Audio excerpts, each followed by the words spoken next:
Why personal development? Well, because I'm not into potions, lotions and supplements. You know, I wanted something that was actually going to really change someone's life, and I wanted something that was going to change my life. That was my main thing. I needed to change my life first, right? And if I can't change my own, how am I going to help others do that? Yeah. Yeah. So that was what I suppose got me excited about this business. So you got a bit of a deep desire to transform your life. Yeah, that's cool. And do you find that there's an audience? I mean, is there people out there that are like you, that are looking for that sort of thing? There's a big audience. Like, even people that have never heard of personal development, like, once they understand what it is, they're like, oh, I need that. Yeah. You know, I want that, you know? I had no idea that personal development existed. Yeah.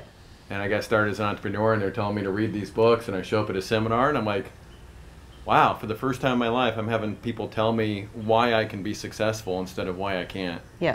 And what a paradigm shifter that was. I was hooked from the beginning. That's very cool.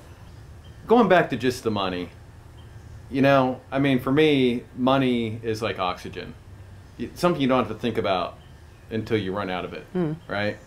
But going back to just the money, how is having, going from a place where I assume you guys were struggling a bit when you were making the $30,000 a year, right? So then you find yourself in a place where you're averaging $800,000 a year. How does just that pure, what do you call it? I mean, it's like having money like that can be almost like a superpower, right? How does the money impact you guys' life? How does having that level of prosperity impact you just on any given day in your life? Well, I suppose it makes decisions in all different areas a lot easier. You know, some things you don't even need to decide. It's like, we'll just do that, right? We don't have to decide. We don't have to save the money for 6 months to go on a holiday, right? Yeah. We're just going to do it. So it makes, I suppose, decisions easier, and it makes being able to, I suppose, do what you want to do easier. So just choices. Choices, more choices, yeah. Yeah. Yeah.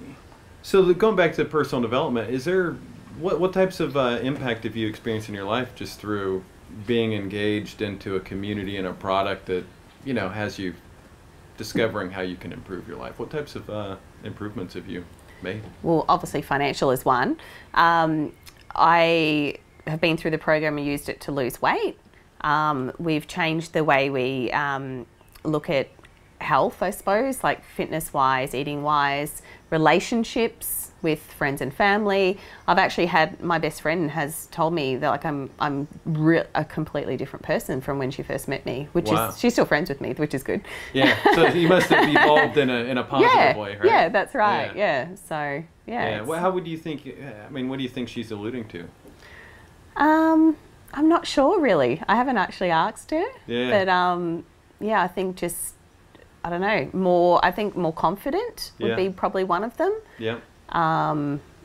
Yeah, just, I don't know, willing to kind of go for it and achieve what I want, and, you know, stand up and have my say, and, you know, be the person, you know, be a better person. Do you feel more confident? Yeah, I think so, yeah. What's that worth? Everything. Yeah, that's a beautiful thing. So you get started in a business, you know, every business has a different possibilities in different businesses, right? Like the franchise you're working, you know, the possibility there was $30,000 a year. You get started in this business, and the possibility in this business is more like 7 figures, $1 million a year, right?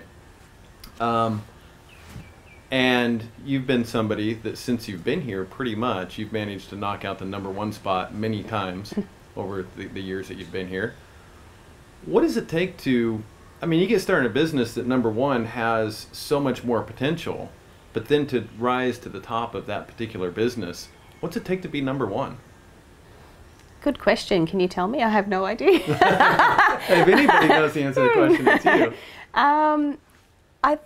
I suppose, like, people ask me, okay, well, what's that magic dust? You know, what do you do that others aren't doing to achieve the results? And I'm like, well, I just do more of everything.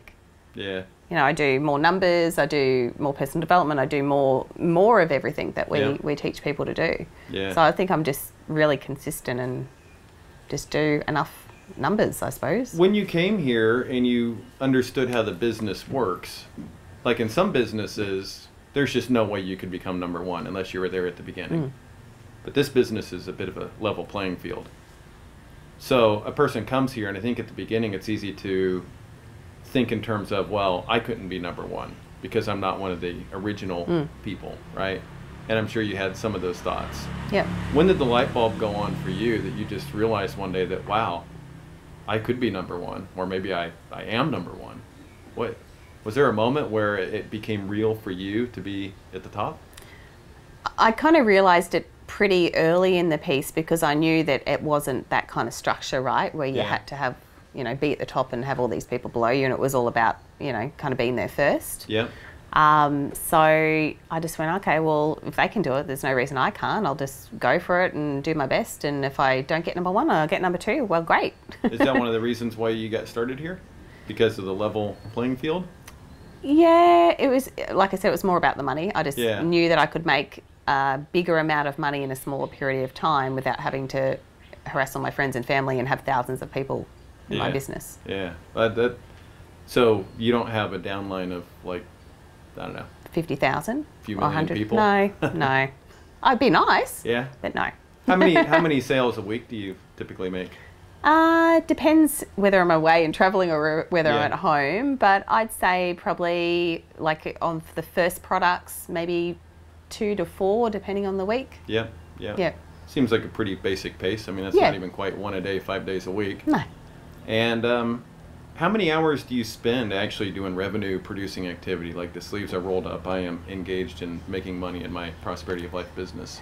I haven't calculated that, but in total, like doing my personal development and everything in my business, I'd say probably 40 hours a week, but not 9 to 5. Yeah, so you break it up. Yeah, around around my other stuff.